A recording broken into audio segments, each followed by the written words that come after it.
ನಮಸ್ಕಾರ ಸ್ನೇಹಿತರೆ, ಇದು ನಮ್ಮ 63ನೇ ಭೇಟಿ. ಇದು ಇಂಡೈರೆಕ್ಟ್ ಸ್ಪೀಚ್ ಅಥವಾ ರಿಪೋರ್ಟೆಡ್ ಸ್ಪೀಚಿನ ಮುಂದುವರೆದ ಭಾಗ. ಇದು ಬಹುಶಃ ನಮ್ಮ ಆ ಭಾಗದಲ್ಲಿ 7ನೇ ಸಂಚಿಕೆ ಅಂದ್ಕೊಂಡಿದ್ದೇನೆ. ನೋಡೋಣ. ಇಲ್ಲಿ ನೋಡಿ ಸ್ನೇಹಿತರೆ, Ramesh please give me your book.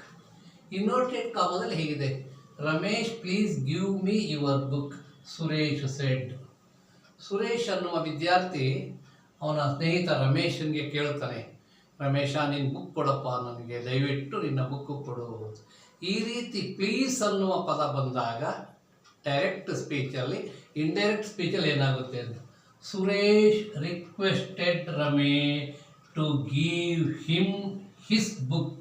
My book ಹೋಗಿ ಪ್ಲೀಸ್ ಗಿವ್ ಮೀ ಹೋಗಿ please give him his book ಆಗುತ್ತೆ. ನೋಡಿ, ಗಿವ್ ಮೀ ಹೋಗಿ ಗಿವ್ ಹಿಮ್ ಆಗುತ್ತೆ, ಯುವರ್ ಹೋಗಿ ಹಿಸ್ ಆಗುತ್ತೆ.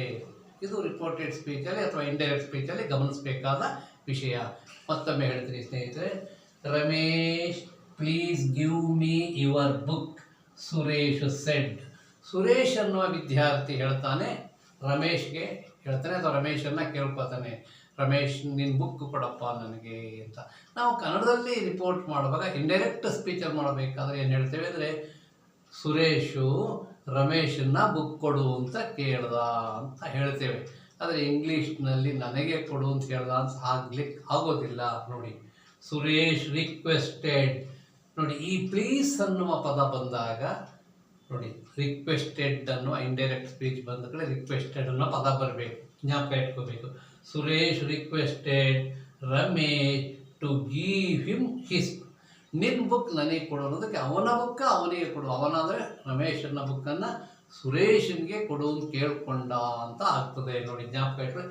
ಅಕಸ್ಮಾತ್ ಇದು ವಿದ್ಯಾರ್ಥಿಗಳು, ಆ ವಿದ್ಯಾರ್ಥಿ ಬೆಳೆದು ದೊಡ್ಡವರಾಗಿ ವೃತ್ತಿಗೆ ಕೆಲಸಕ್ಕೆ ಸೇರ್ಕೊಂಡ್ರು ಅಂತ ಇಟ್ಕೊಳ್ಳಿ, ಅವರ ಮೇಲಧಿಕಾರಿಗಳಿಗೆ ಕೇಳ್ಕೋಬೇಕು, ರಜಾ ಕೊಡಿ ಸರ್ ಒಂದು ದಿವಸ ಅಂತ.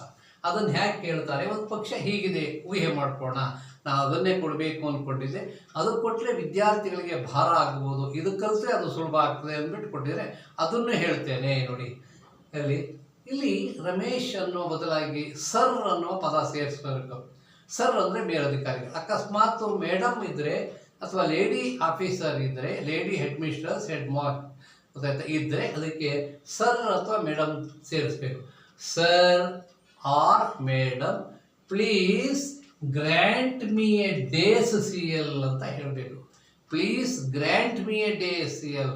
ಮಾತಲ್ಲಿ ಒಂದು ದಿವಸ ರಜಾ ಕೊಟ್ಬಿಡಿ ಅಂತ ಹೇಳ್ತೇವೆ, ಕನ್ನಡದಲ್ಲೂ ಹೇಳಬೇಕು, ಕೊಡಿ ಅಂತ ಕೇಳಬಾರ್ದು, ಮಂಜೂರು ಮಾಡಿ ಅಂತ ಹೇಳಬೇಕು. ಅದು ಫಾರ್ಮಲ್ ಲೆಟರ್, ಅದು rules.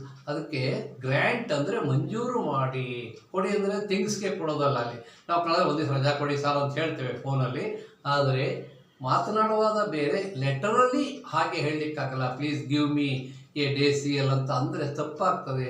Please grant me a day C L ಅಂತ.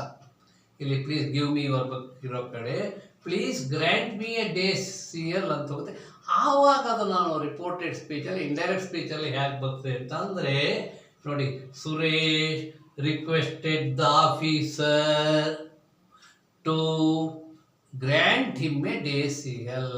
Please grant me a day C L ಹೋಗಿ Suresh requested the officer or head mistress or principal to grant him a day C L. ಇದು ಬರ್ತದೆ, ಜ್ಞಾಪಕ ಇಟ್ಕೊಳ್ಳಿ. ಆದರೆ ಇದು ಮೂಲ ಕಲ್ತಿರಬೇಕು ಚೆನ್ನಾಗಿ, ಅದು ಸಿ ಎಲ್ಗೆ ಹೇಗೆ ಅದು ಅರ್ಥ ಆಗ್ತದೆ. ಇದು ನಮಗೆ ಚೆನ್ನಾಗಿ ಗೊತ್ತಿದೆ, ಆಟೋಮೆಟಿಕ್ ಆಗಿ ತಾನೇ ತಾನಾಗಿ ಅದು ಬರ್ತದೆ. ರಮೇಶ್, ಮತ್ತೊಮ್ಮೆ ಹೇಳ್ತೀನಿ, Ramesh please give me your book, please give me your book, Suresh said. Direct speech. ಕೆಲವರು ಇಂಡೈರೆಕ್ಟ್ ಸ್ಪೀಚ್ ಕೊಟ್ಟು ಡೈರೆಕ್ಟ್ ಸ್ಪೀಚಿಗೆ ಬರೀ ಅಂತಂದರೆ ಆವಾಗ ಇದನ್ನು ಬರೀಬೇಕಾಗ್ತದೆ. ಇಲ್ಲಿ ನೋಡಿ, Suresh requested Ramesh to give him his book. Suresh requested Ramesh to give him his book. Give me your book ಹೋಗಿ ಗಿವ್ ಹಿಮ್ ಹಿಸ್ ಬುಕ್ ಆಗುತ್ತೆ. ಅಲ್ಲೂ ಅಷ್ಟೇ, please grant me day C L ಹೋಗಿ he requested or she requested the officer to grant him or her a days CL. ಬಹುಶಃ ಇದು ತಮಗೆ ಮಂದಟ್ಟಾಗಿದೆ ಅಂದ್ಕೊಂಡಿದ್ದೇನೆ. ಮತ್ತೊಮ್ಮೆ ಇದನ್ನು ಹೇಳಿಬಿಟ್ಟು ನಿಲ್ಲಿಸ್ತೇನೆ. ನೋಡಿ, Ramesh please give me your book, Suresh said. Suresh requested Ramesh to give him his book. My book becomes his book. ಬಹುಶಃ ಈ ಭಾಗ ನೋಡಿ, ಒಂದೊಂದು ಕಡೆ ಅಲ್ಲಿ ಆರ್ಡರ್ಡ್, ಇನ್ಫಾರ್ಮ್ಡ್, ಪ್ಲೀಸ್ ಬಂದಾಗ ರಿಕ್ವೆಸ್ಟ್ ಅನ್ನೋ ಪದ ಬರಬೇಕು, ರಿಕ್ವೆಸ್ಟೆಡ್ ಅನ್ನೋ ಪದ ಹಾಕಬೇಕು. ಇದನ್ನು ನಾವು ಮರಿಬಾರ್ದು. ಅಲ್ಲಿ ಸೆಡ್ಡು, ಟೋಲ್ಡ್, ಬಿಗಿನಿಂಗು ನೋಡಿ ಹೇಗೆ ಚೇಂಜ್ ಆಗ್ತಾ ಇರ್ತದೆ ಇಂಗ್ಲೀಷಲ್ಲಿ. ಅಲ್ಲಿ ಆರ್ಡರ್ಡ್, ಹಿಂದಿನ ಸಂಚಿಕೆಯಲ್ಲಿ ಆರ್ಡರ್ಡ್ ನೋಡಿದ್ವಿ, ಇಲ್ಲಿ ರಿಕ್ವೆಸ್ಟೆಡ್ ಬಂದಿದೆ. ಪ್ಲೀಸ್ ಬಂದಾಗ ರಿಕ್ವೆಸ್ಟೆಡ್ ಬರುತ್ತೆ ಅನ್ನೋದನ್ನು ಮರಿಬಾರ್ದು. ನಮಸ್ಕಾರ ಸ್ನೇಹಿತರೆ, ಮುಂದಿನ ಸಂಚಿಕೆಯಲ್ಲಿ ಭೇಟಿಯಾಗೋಣ.